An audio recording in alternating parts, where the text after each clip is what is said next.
नमस्कार बच्चों, कक्षा तीसरी में आपका स्वागत है। कक्षा तीसरी में विषय हिंदी में आज हम करेंगे पाठ 11। पाठ 11 में आपका जादुई कुएं में आज हम करेंगे व्याकरण भाग, और व्याकरण में आज करेंगे हम शब्द भंडार। क्या करेंगे? शब्द भंडार। तो शब्द भंडार आपको पता है, भाषा में शब्दों का अत्यंत अधिक महत्व होता है, इसलिए भाषा लिखते समय हम कई प्रकार के शब्दों का प्रयोग करते हैं, जैसे पर्यायवाची शब्द, विलोम शब्द, अनेक शब्दों के लिए एक शब्द, इस तरह से। तो सबसे पहले हम क्या करेंगे? पर्यायवाची शब्द। अब पर्यायवाची शब्द क्या होते हैं? पर्यायवाची शब्द होते हैं ऐसे समान अर्थ है, एक समान अर्थ वाले शब्दों को हम क्या बोलते हैं? पर्यायवाची शब्द बोलते हैं, या फिर समानार्थी शब्द भी बोलते हैं, जो कि है एक ही समान अर्थ बताते हैं। ठीक है, शब्द वो अलग अलग होंगे पर उनका जो अर्थ है वो एक ही होगा, उन्हें हम कहेंगे पर्यायवाची शब्द। जैसे देखिए, इसमें राजा ने महल में बहुत सारे फूल लगवाने का आदेश दिया। नेक्स्ट लाइन में देखेंगे, मंत्री ने आदेशानुसार महल में बहुत सारे पुष्प लगवाए। तो यहाँ पर अब जैसे राजा ने, पहले वाक्य में आपने देखा कि राजा ने क्या है, महल में क्या किया? बहुत सारे फूल लगाने का आदेश दिया।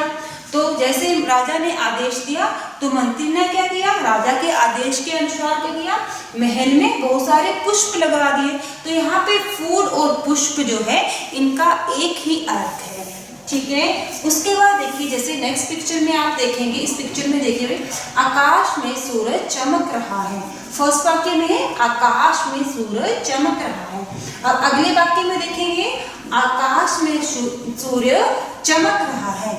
आकाश में सूर्य, अब यहाँ पे फर्स्ट वाक्य में क्या है? सूर्य शब्द का इस्तेमाल किया गया है, और अगले वाक्य में क्या है? सूर्य। तो इन शब्दों से हमें क्या पता चल रहा है कि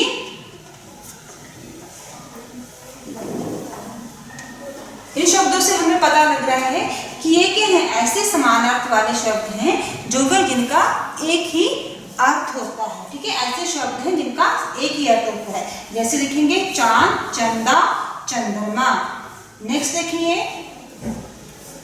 सूरज। सूरज का क्या अर्थ होता है? सूरज का अर्थ है सूर्य, दिनकर। अब सूरज, सूर्य, दिनकर, ये सभी के हैं एक समानार्थ देने वाले शब्द हैं। मित्र को हम और क्या कहते हैं? दोस्त, साथी, सखा।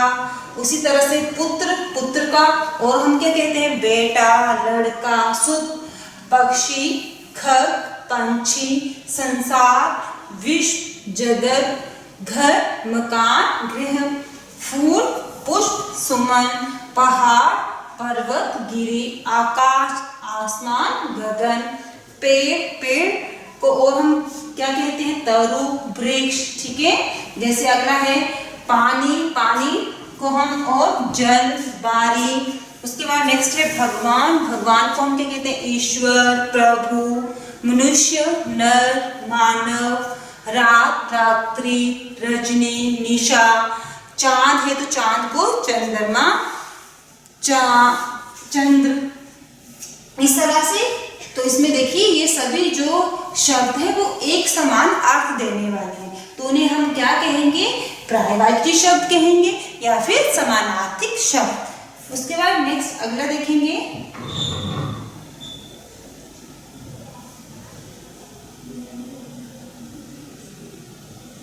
नेक्स्ट शब्द है आपका विलोम शब्द। अब विलोम शब्द क्या होते हैं? विलोम शब्द होते हैं जो एक दूसरे का विपरीत या फिर उल्टा अर्थ बताते हैं। ऐसे शब्दों को हम क्या कहते हैं? विलोम शब्द। एक दूसरे का विपरीत या फिर उल्टा अर्थ बताने वाले शब्दों को विलोम शब्द कहा जाता है। जैसे देखेंगे, इसमें डरपोक का क्या विलोम होगा? निडर। कठिन का क्या विलोम होगा? सरल। उदय का विलोम है अस्त। लाभ का विलोम होगा हानि। मूर्ख का विलोम होगा विद्वान। चढ़ना का क्या होगा? उतरना। प्रकाश, अंधकार। ऊपर, नीचे। मौखिक, लिखित। बदबू, खुशबू। जीत, हार। पक्का, कच्चा। मित्र का क्या होगा उल्टा शत्रु। सुख है तो सुख का उल्टा, सुख का विपरीत शब्द क्या होगा दुख। उसके बाद ज्ञान है तो ज्ञान का उल्टा होगा अज्ञान। ऊपर, ऊपर का उल्टा नीचे। हार, जीत। खेलना, मुरझाना। कम, कोई चीज कम है तो उसका उल्टा क्या होगा ज्यादा। हंसना, रोना। ठीक है, तो इसमें आपको पता लग गया कि विलोम शब्द क्या होते हैं, जो शब्द एक दूसरे का विपरीत या फिर उल्टा अर्थ बताने वाले शब्दों को हम विलोम शब्द कहते हैं। जैसे देखिए यहाँ पे एग्जाम्पल के लिए ये देखिए पिक्चर दी है आपको। राजा अपने सिंहासन पर बैठे थे जबकि तेनालीराम दरबार में खड़े थे। अब बैठे का उल्टा क्या है यहाँ पे खड़े।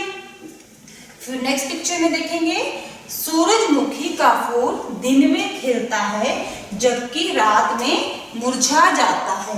तो इसमें दिन शब्द है, दिन का उल्टा क्या होगा रात। क्या होगा रात। उसके बाद अगले शब्द भंडार में अगला शब्द है आपका अनेक शब्दों के लिए एक शब्द। तो इनका प्रयोग हम कब करते हैं, कम से कम शब्दों में अपनी बात करने के लिए हम अनेक शब्दों के लिए एक शब्द का प्रयोग करते हैं। ऐसे शब्दों को अनेक शब्दों के लिए एक शब्द कहा जाता है। जबकि हम अपनी बात को कम से कम शब्दों में कहते हैं। ठीक है, अपनी बात करने के लिए हम क्या है अनेक शब्दों के लिए हम क्या सिर्फ एक शब्द का इस्तेमाल करेंगे।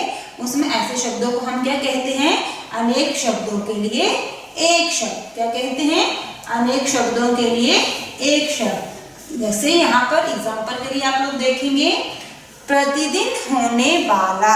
जो प्रतिदिन होता है उसके लिए हम कौन सा शब्द एक शब्द इस्तेमाल करेंगे दैनिक। क्या करेंगे दैनिक।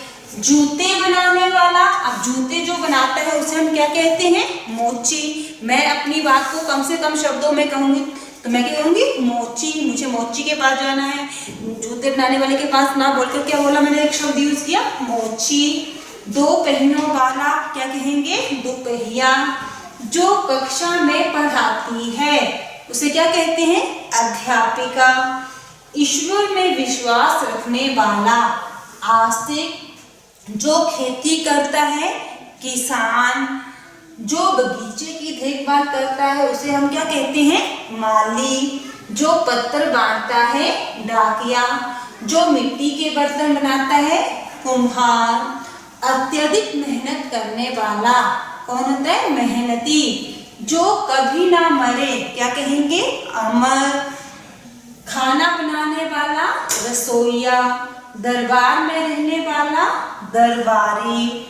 जो कपड़े सिलता हो दर्जी। जो कपड़े धोता हो उसे क्या कहेंगे धोबी। जो बीमार का इलाज करता है डॉक्टर। लकड़ी का सामान बनाने वाला, जो लकड़ी का सामान बनाता है उसे हम क्या कहते हैं बढ़ई। जहाँ इलाज किया जाता है अस्पताल। तो इस तरह से आज हमने शब्द भंडार में सबसे पहले कौन से शब्द पढ़े पर्यायवाची शब्द, उसके बाद विलोम शब्द और उसके बाद अनेक शब्दों के लिए एक शब्द। धन्यवाद।